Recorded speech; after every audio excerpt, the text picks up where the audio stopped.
Hi, my name is Kristen and this is Kristen Craves Book. So if you've been around the channel for a while, you know that I spend August and September at my parents' place by the beach, and it's my favorite place in the world. So that is why we change of scenery.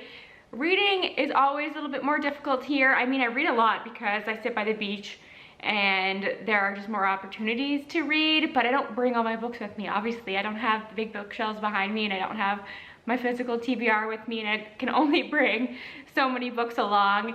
But I was very thoughtful with the books that I brought this year because I knew I was going to be participating in Battleathon in August, and the entire premise of this readathon is to read as many 5 stars as you can. So really this is an August TBR video and a 5-star predictions in one.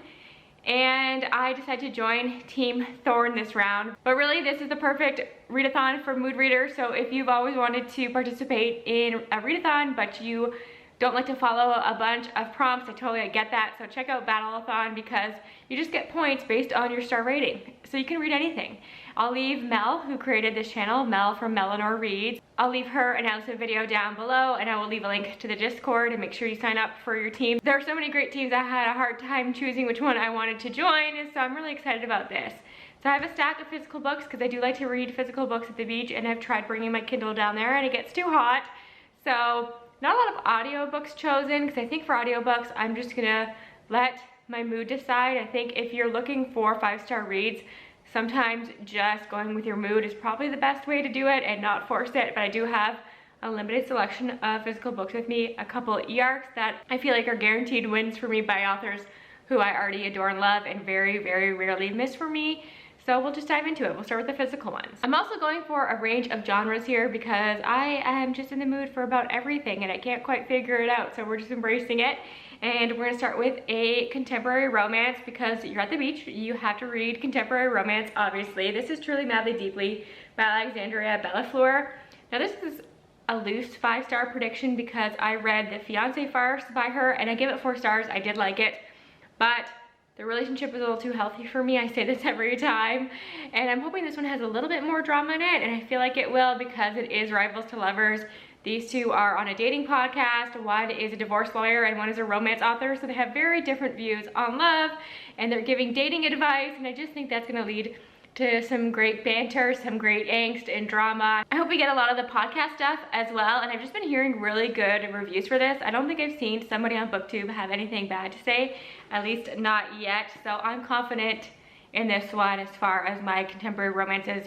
They're on my radar right now. I think that this one has a strong chance of being a 5-star. Something completely different. I've been re-embracing my love for weird fiction. I just read Mother Thing, and while that was a 3 stars, I'll talk about that in a future video. I think I'm gonna wrap up all of my thoughts on every book I read this summer at some point because I haven't been doing wrap-ups, but I did enjoy quite a bit about Mother Thing, and it reminded me how much I love weird fiction, and I think Boy Parts by Eliza Clark will fit into that. I think that this book just follows a really complicated main character. It centers around art, which I tend to like in my more literary fiction. She is a photographer who takes, I think it says mediocre, yeah, average looking men she persuades to model for her.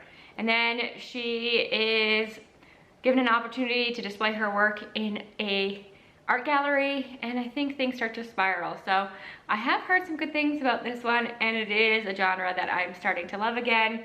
So another one that's like, it could either be a 2-star or 5-star for me. It just depends on how it's done, but it's what I'm in the mood for. One that I will be absolutely shocked to find out is not a 5-star read for me is Entreat Me by Grace Draven. Grace Draven wrote my favorite fantasy romance.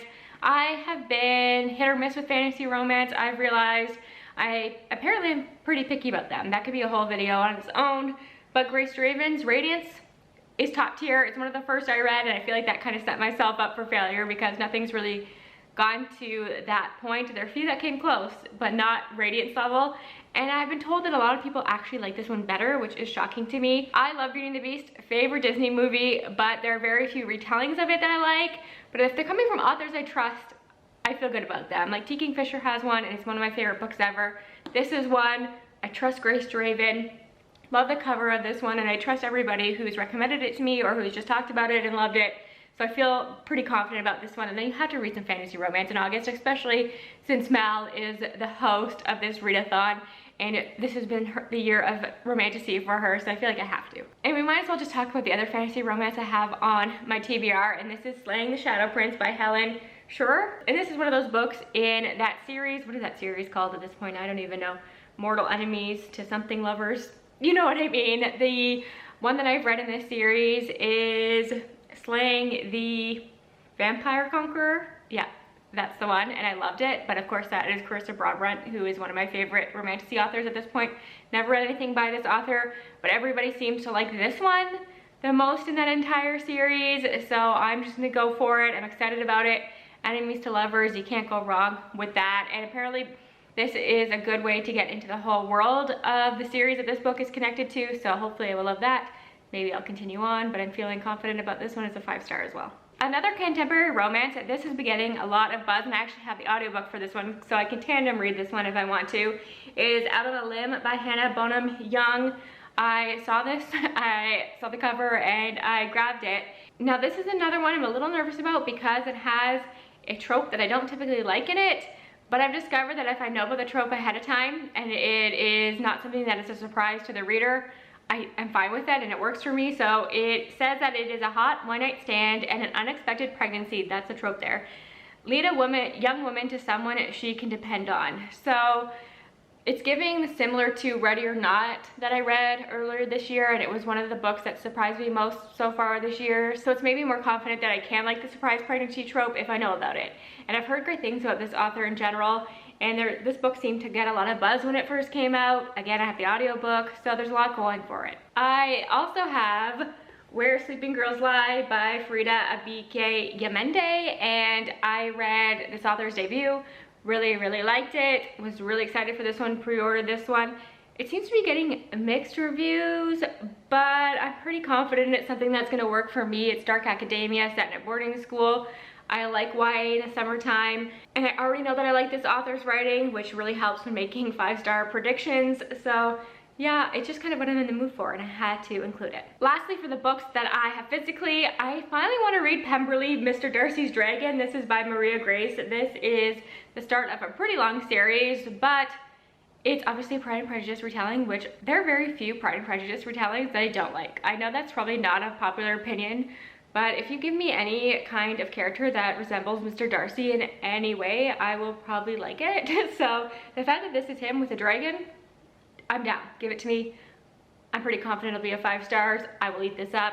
No questions asked. Then I have 3 e-arcs that I want to get to. The first one is the new Ting Fisher, A Sorceress Comes to Call. This actually comes out early August, so who knows if I'll actually get to it before the release date. Maybe I should go on a hold list for the audiobook because I do love her books on audio. But this is a dark fairy tale retelling of Goose. As I mentioned in my most anticipated releases of August video, I like that she's leaning more into some of the darker stuff, because she's very good at it. As we know, she writes some really interesting horror novels, so the fact that she's blending a little of that with her fantasy, I am all for. Of all the books on my list, if that one's on a 5 stars for me, that would be the most disappointing, I think. I was lucky enough to get an e-arc of Evil and Me by Brom. Obviously, Brom wrote Slewfoot, which I read for book club last year and thought was brilliant.